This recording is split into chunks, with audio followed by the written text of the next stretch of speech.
We interrupt our program to bring you this important message. You are listening to The Underground Marketing Conspiracy, a secret ritual where entrepreneurs acquire highly classified and confidential business knowledge that the top 1% of income earners don't want you to know.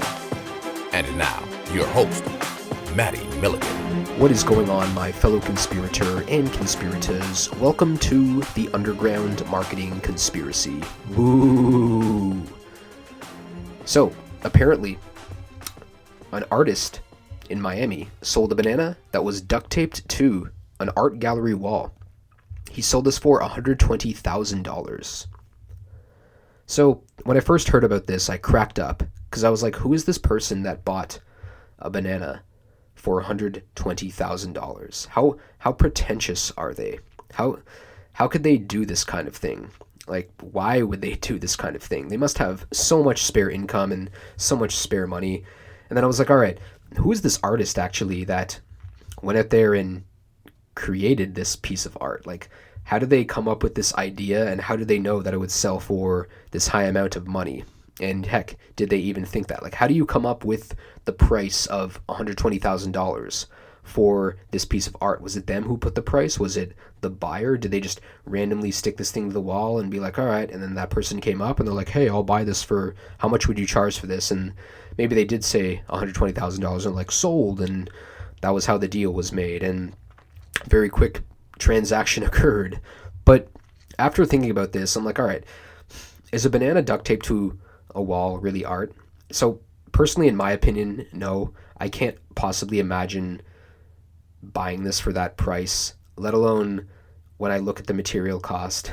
I think a roll of duct tape is, you could probably get them at a dollar store for maybe $1 or $2, and then this banana probably get at the grocery store for like 50 cents, 75 cents, something like that. So this whole project would cost under $5. So yeah, your margins are absolutely massive. And if you can figure out a way to scale bananas duct taped to walls, let me know, because I'll totally invest in that business with you and we'll make tons of money. But I doubt that's what's going to happen, right? This seems like one of those cases where some person out there, maybe they're, I don't know, crazy or whatever, but they just have enough money to invest $120,000 into buying this banana. And there's absolutely nothing wrong with that, right? That's just part of capitalism. If they feel that it's worth that amount of money and they have that amount of money and the other person's willing to accept the deal, then it's like, all right, transaction complete. Money exchanges, and that's just the way the universe works. So, but again, is this really art? Like, I think the mistake I think a lot of artists make is they don't really know how to put themselves into a space where they give themselves the freedom to really create something that could potentially give them or pay for their own living, right? Like, I just see a lot of people, artists, where they struggle to actually create stuff, and they're brilliant artists in a lot of cases, like very good at whether it's drawing or painting or sculpting, or whether they're a musician. I've seen a lot of cases where people are very talented, but they just don't put themselves in that space where they have the freedom to just, and time to just create whatever it is that they do. And I think a lot of artists struggle with this because obviously it's hard to live out as an artist. You hear the expression all the time, or the trope, the starving artist, where they barely have enough money to pay their bills and sustain their lives. And a lot of artists, from what I've seen, they usually work 1 or 2 jobs and then do art in their spare time. And I think that's what most artists really should do, right? And that allows you to, I think it's good as an artist where you should probably just save up enough money and work for a certain amount of time. Like, maybe you work really hard for a month and then just go somewhere randomly where you can just, again, you don't have to work and do your day job, but you can just put yourself in a space where you have that freedom to create these things, and then put them out into the marketplace, and then see if people are willing to buy your art, right? Like, that seems like the best strategy, right? The benefit of doing that too is you're going to get feedback. You're going to see if there is an actual business behind your art. It's hard in a lot of cases to just be like, all right, I'm going to go out and make a piece of art and it's going to sell for $10,000. Like, it's hard to just kind of have that price. And I think with art too, it's the strategy I mentioned before, where it's best to just create something and then put it out there, and don't assign a price tag to it yourself.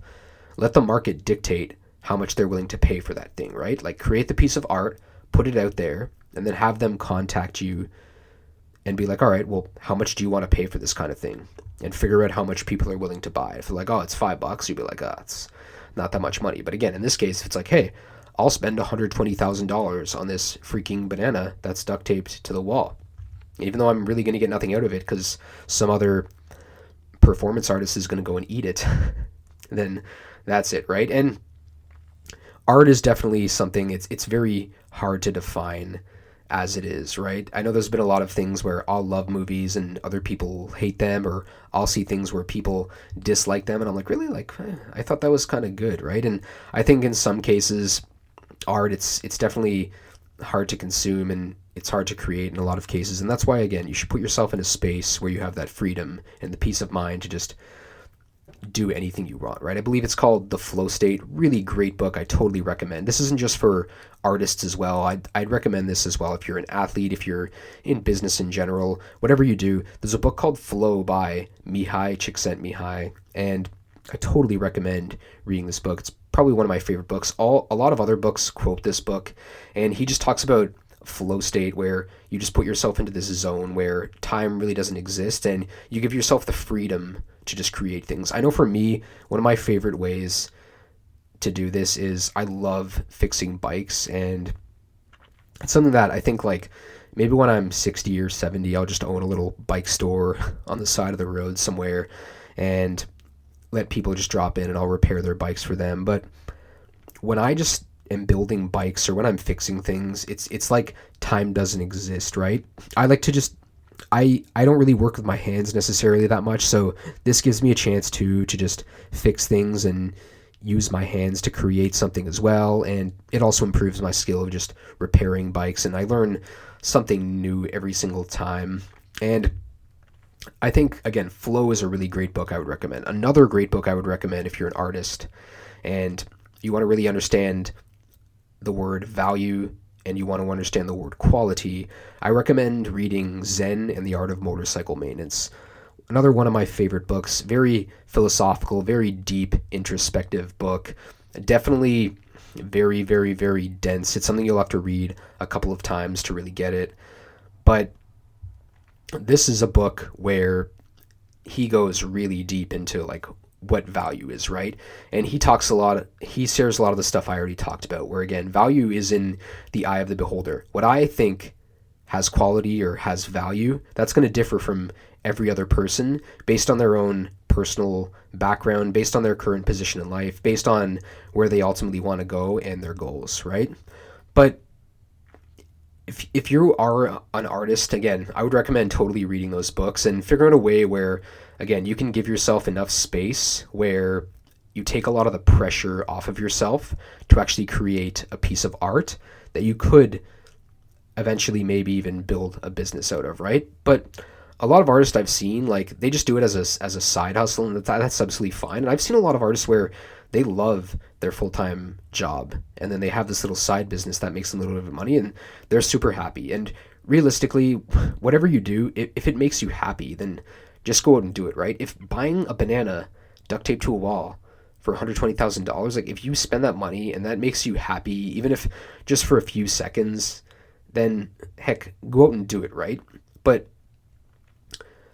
one thing I've thought about doing for a long time is, like, creating, like, I wanted to write a fantasy book for a very long time, and I've had all sorts of ideas that I've been putting around my head and how everything would work, and it was something that I've been kind of juggling some different pieces with, but it's something more ultimately I'm like, all right, when I do create that, again, I'm going to use that same strategy where I'm going to put myself into a space where all the pressure is gone. I can just write whatever I want. I'll still have to be put pressure on myself to actually write, but it'll be something, again, where I'm going to give myself some freedom to do that. And I do that a lot of the time with a lot of the work that I do with anything creatively, where I'm going to cut out all that noise and basically just put myself into a space where time doesn't matter and I can just really create something. And then when I give it back to someone, they'll be like, okay, like, this is exactly what I asked for. Thank you so much.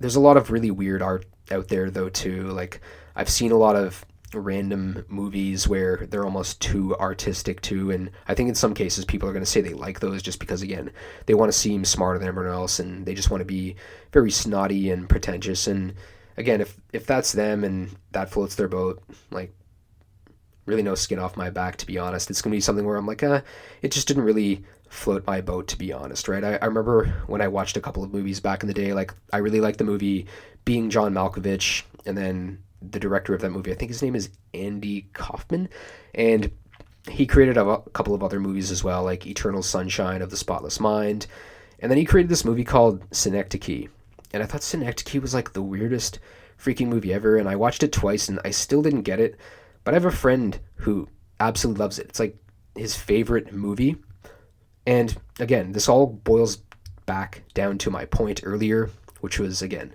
value is in the eye of the beholder, right? Just because you don't necessarily see something of value or see value in something doesn't mean that someone else won't see value in it, right? And same thing goes really with anything in life. Hope you enjoyed today's episode of the Underground Marketing Conspiracy. Wherever you are listening to this, consider subscribing, maybe even consider watching some other episodes, or leaving a review if you're listening to this on iTunes specifically. That would be greatly appreciated. This way I can know, as an artist, what you guys like and create better content for you moving forward. If you have any questions, you can also email undergroundmarketingconspiracy@gmail.com.